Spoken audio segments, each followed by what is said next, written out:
You're already shifting. Notice how the micropause between question and statement is a doorway that your unconscious loves to stroll through. Beliefs sculpt flesh. You whisper. No flesh sculpts belief. I grin. Who's right? Both, neither. Fuck the binary. Because when the mirror reflects you and projects you, the only sane play is to pick the reflection that ignites the motor in your chest and drive. Example, yesterday you thought failure sucked. Today you call it feedback. Same data, hotter label, bigger leap. Tomorrow you'll laugh. Do you ever cared what was which? Because momentum, it outruns meaning. Ever wonder why a runner's high feels suspiciously like grinding agony at mile 20? That's neurology snorting its own supply of endorphins, reminding you pain and euphoria, they ride the same neurotransmitter elevator. So when sensation screams, ask, is this breaking or breaking through? And watch your brain cue the answer that pushes dopamine through the ceiling. But I'm not enough. Already operating under delusion. So why not upgrade the delusion to something that fucking helps? But people might judge me. They're judging anyway. Set the damn rubric yourself. I can't change. Notice you changed tense mid-sentence, past to present, proof you can shift on the fly. A lab coat crunches numbers.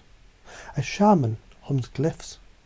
Both trigger placebo cascades so fierce that tumours sometimes blink first.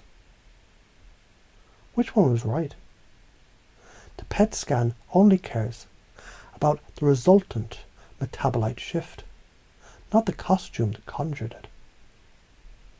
So whether you chant mantras or cite peer-reviewed journals, run whatever protocol drops your cortisol and raises your VO2 of courage. Feel the syllables unwind, realign, rewire. Let every exhale delete old limits. Let every inhale install radical self-trust. Imagine the you who already lives these presuppositions. Imagine the you deciding whether to imagine that. Imagine the you noticing both versions blinking in and out like quantum bits. And try to label which is more real, while verbs and nouns swap clothes behind your eyelids. The harder you chase certainty, the faster it sprints into productive paradox, leaving behind the only sentence that matters. I choose, therefore I sculpt.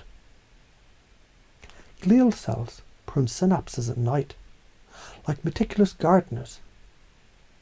Toss them a freaking bone. Feed them novel stimuli, gratitude spikes, and the occasional holy shit burst of awe. They'll repay you by super consolidating whatever you rehearsed just before you crash. So maybe rehearse limitless potential instead of tomorrow's stale fear. Are you already embodying limitless growth because it's true? Or is it true exactly because you're already embodying it? Pick whichever feels more rebellious, because either choice drags the entire belief stack into place like a row of magnetic dominoes. Now move, learn, laugh, magnetize, multiply, love now. Here's how you already do it. You just posture, listening to this. Proof you control your state. You chuckled or cursed. Proof humour forges rapport. You skimmed skeptically. You kept absorbing. Proof curiosity outranks doubt. Therefore, you've run these algorithms before. I'm just slapping neon labels on the dashboard.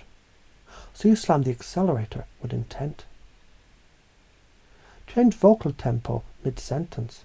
Ask a question. Answer it wrong on purpose, then flip. Drop a random swear, between two polite clauses.